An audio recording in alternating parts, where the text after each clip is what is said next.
My name is David, and I've been researching New York City youth gangs from the 1940s and 1950s for about 25 years. And these youth gangs would use a lot of different types of weapons. And of course, one of them, which is probably no surprise, was guns.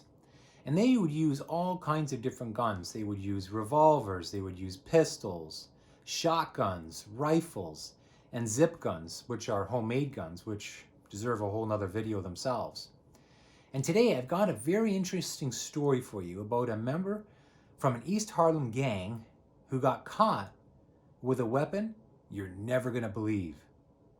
Christopher Bell wrote a book called East Harlem Remembered. And inside those pages, there's some information about some of the different turfs for these youth gangs in East Harlem from the 1950s. And I'm going to go through some of these turfs with you because we're going to center on one of these gangs. So starting with East 102nd Street, you had the Demons. Then you had East 103rd, which is the Dragons. East 104th was the Condemners. East 105th was the Corsicans. East 106 was the Colts. And East 107th and Madison was the Turbans. And then from East 109th to 111th was the infamous Viceroys.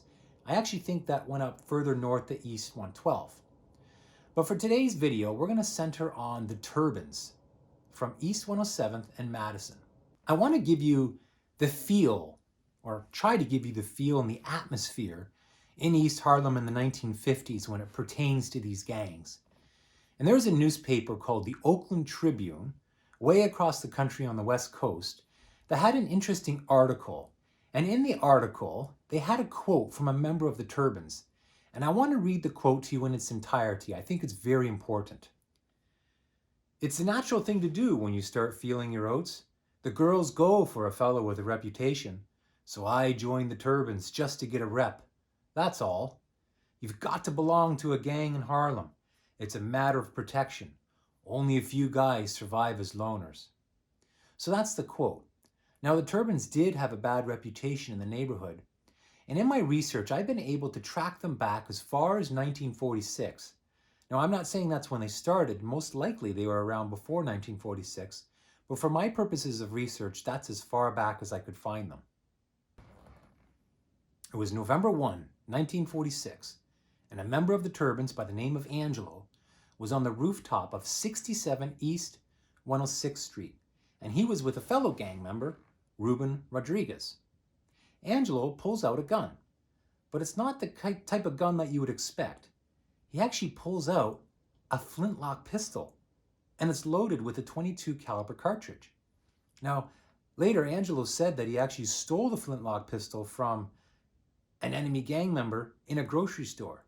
And this is what's wild about these stories. You just can't make this up. A flintlock pistol, grocery store, stealing it from another gang member? Amazing. What surprised me though, and I'm not a gun expert, so I'm really hoping that somebody will comment and maybe explain the situation to me. I was surprised that a flintlock pistol could take a .22 caliber cartridge. I always thought a flintlock pistol would take maybe a lead ball. But again, I don't know anything about guns, or I don't know very much, so please comment below if you know. Anyhow, Angelo pulls out this gun and he shoots Ruben in the leg.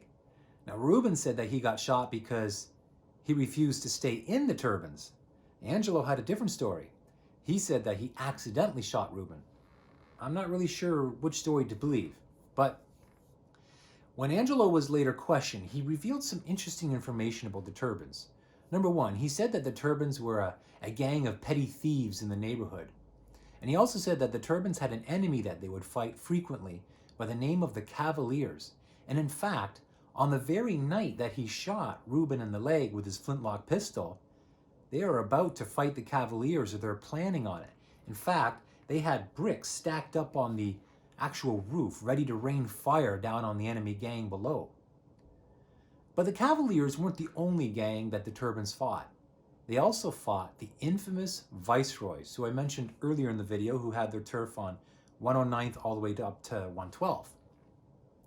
And I'm going to give you an example of the dangerous situations that these gang fights produced in the 1950s. And this took place in 1952 when there's two members of the Viceroys, and they're each armed with a gun, and they saw a Turban, and they chased him up the stairs of a building on East 105th Street. They got to the roof, and the turban had nowhere to run. He was trapped, nowhere to go. The viceroys proceeded to shoot him and wound him, and then for good measure, they shot another turban who was in the area. And it took the one turban 7 days to recover from his gunshot wound, and the other turban took 4.5 months. So this kind of gives you an idea of how dangerous these situations were, and it's really a marvel that the one turban who took 4.5 months to recover didn't die from his wounds. Surprisingly, Angelo never got sent away for shooting Reuben in the leg with a flintlock pistol. But a couple years later, Angelo got into trouble again, and this time he got caught for a burglary or a break-in, something like that. And this time there were no second chances for Angelo. He got a 3-year sentence and was sent to an upstate reformatory. Now, as with all prisoners, if you behave yourself on the inside and you don't cause any trouble, you're eligible for parole. And that's exactly what happened to Angelo. He served 1 year, 5 months and 18 days, and then he was released on parole. But the problem with Angelo was he just couldn't stay out of trouble. He was caught again. This time, he was caught for possession of 10 marijuana cigarettes. So back to the institution he went, and most likely he served out the entire 3 years. And the trail for Angelo goes cold here, and I'm not really sure what happened to him after this. I certainly hope he turned his life around and made something of himself. And if I find anything more on him, I'll be sure to let you know.